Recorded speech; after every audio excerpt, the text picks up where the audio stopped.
La Jornada Zacatecas TV, un espacio de libertad.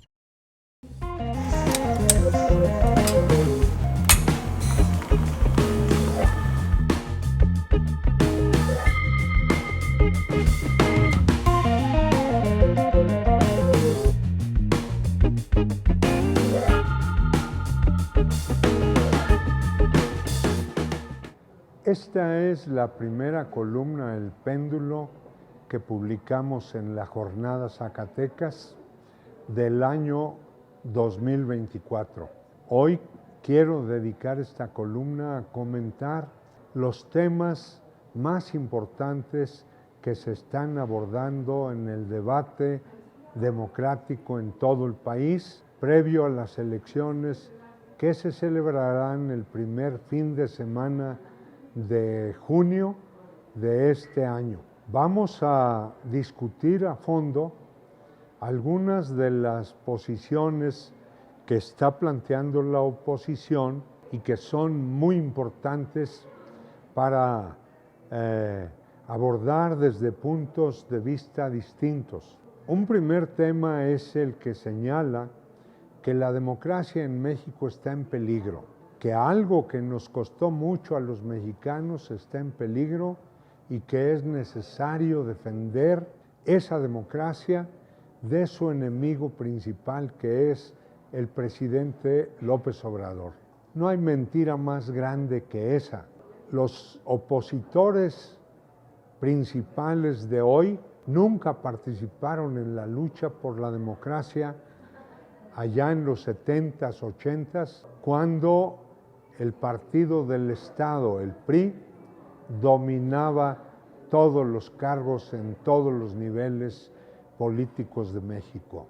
El propio líder del frente opositor dice que él participó en la democracia y que él por eso la defiende hoy.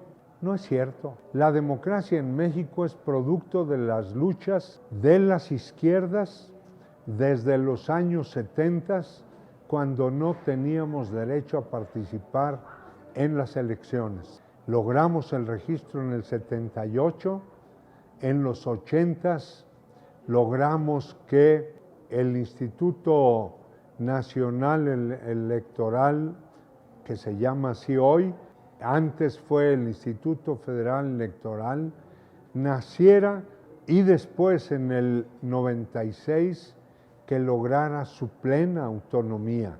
Logramos que los partidos políticos tengan prerrogativas económicas y el derecho a participar en la radio y en la televisión. También participamos para que la ciudadanía fuera la que integrara las mesas directivas de las casillas y que ellos contaran los votos, levantaran las actas, hicieran el cómputo para ver qué candidato y qué partido obtuvo el triunfo por la votación de los ciudadanos.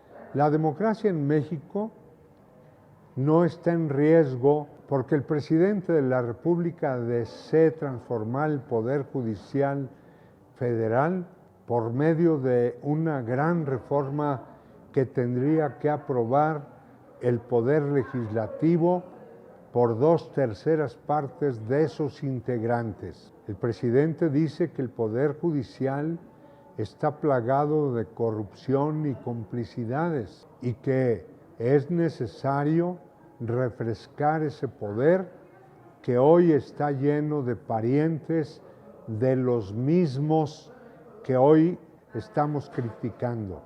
Desde hace mucho, los nuevos jueces, magistrados y ministros son designados por los propios integrantes del Poder Judicial. Se ha dado allí una situación muy anómala, porque entonces actúan solo para sacar beneficios personales y de sus familias. Reformar la Constitución para cambiar el Poder Judicial no es destruir el Poder Judicial, antes al contrario, es darles una mejor presencia ante la población de México que hoy está inconforme por ver tantas sentencias que benefician a muy pocos poderosos que no pagaban impuestos o que no son castigados cuando cometen delitos, o empresarios extranjeros que son beneficiados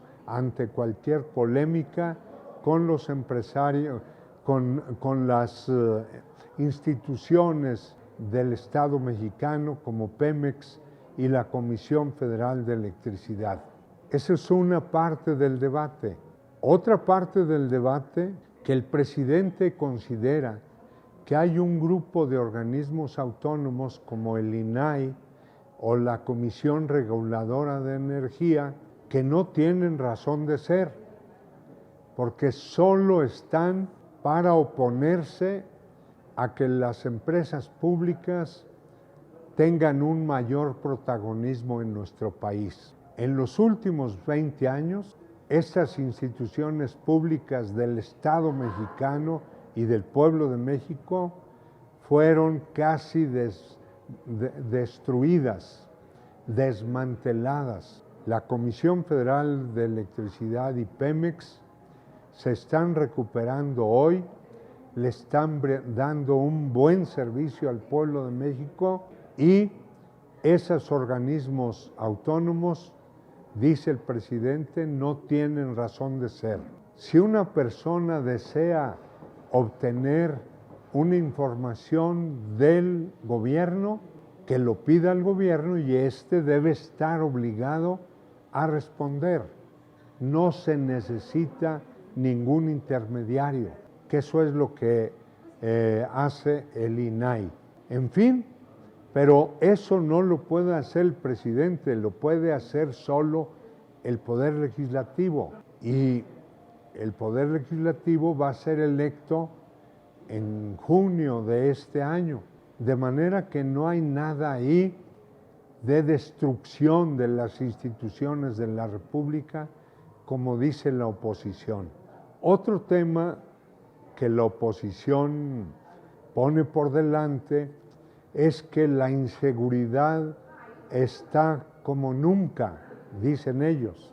Dicen que en el gobierno de López Obrador la delincuencia ya se apoderó del país. Quieren que olvidemos que cuando Felipe Calderón fue impuesto en la presidencia por el fraude de Vicente Fox, designó a Genaro García Luna como su secretario de Seguridad Pública, personaje que ya había sido en el gobierno de Vicente Fox el responsable de la Agencia Federal de Investigación y de Inteligencia.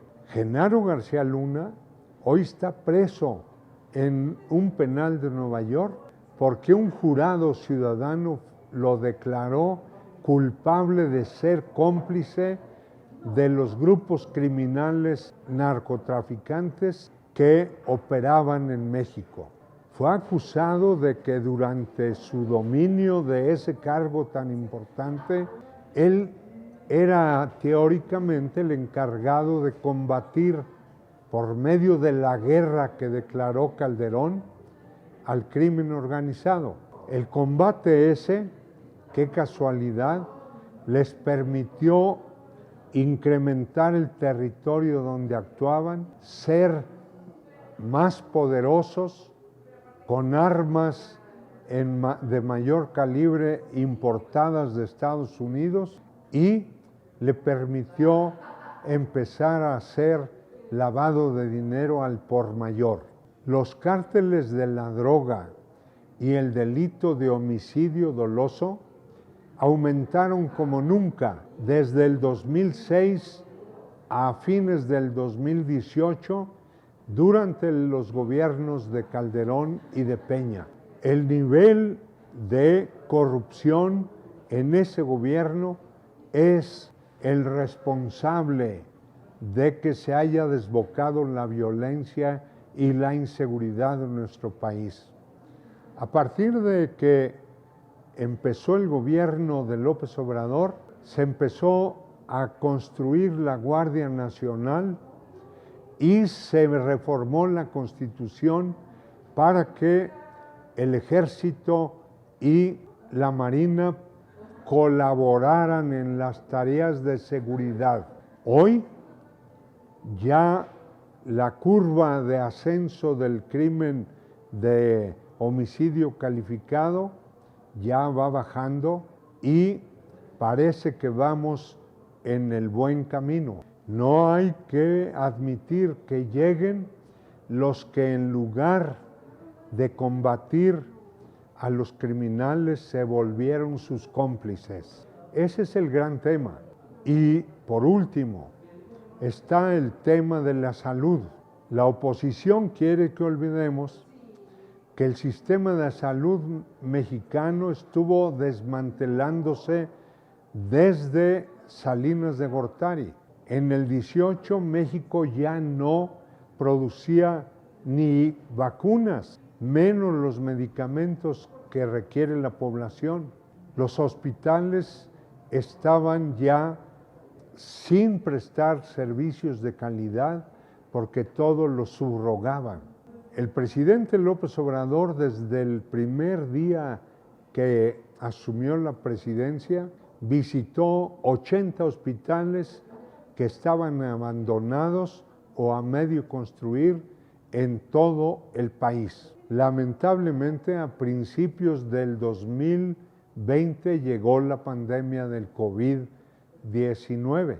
Ello condujo a que todos los planes de fortalecimiento del sistema de salud se pospusieran para enfrentar la pandemia con todos los recursos disponibles. Afortunadamente se logró conseguir la vacuna muy pronto y se aplicaron mecanismos para que en 5 meses toda la población mexicana estuviera vacunada. Eso lo reconoció la Organización Mundial de la Salud cuando premió a los responsables en México del sistema de vacunación. A partir del año pasado, ya que la pandemia amainó, empezó a construirse un nuevo organismo público descentralizado llamado IMSS Bienestar, que hoy está prestando el servicio a 53 millones de mexicanos que no estaban afiliados al Seguro Social o al ISSSTE o a otra institución de las existentes. Hoy esos 53 millones pueden ir a las unidades médicas que antes eran IMSS o que eran parte de los sistemas estatales de salud para que le presten el servicio gratuitamente. El gobierno ya compró directamente todos los medicamentos y hoy están llegando con más oportunidad a todas las unidades médicas. Claro, hay dificultades porque hay servidores públicos en las farmacias, en los almacenes, que no están muy comprometidos con su trabajo. Pero para ello el presidente inauguró hace 2 semanas una mega farmacia donde habrá todos los medicamentos para que si una persona del municipio de Villanueva en Zacatecas va a la clínica, le atiende un médico, le da su receta y él va a la farmacia de la clínica y no existe un medicamento o varios, tiene todo el derecho de hablar a la megafarmacia en México, hecho o acto con el cual se abre una investigación inmediata para ver por qué no le dieron ese medicamento. Si no hay en la clínica o en el estado, se lo enviarán desde México y en 2 días las personas tendrán el medicamento faltante. Ese es el compromiso de López Obrador y yo creo que lo va a cumplir.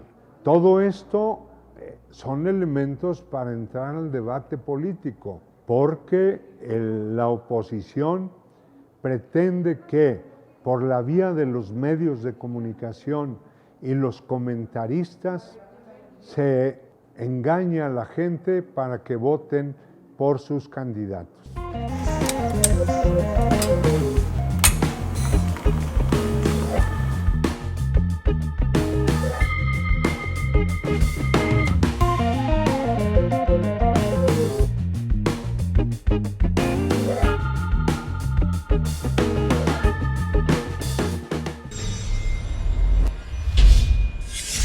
La Jornada Zacatecas TV, un espacio de libertad.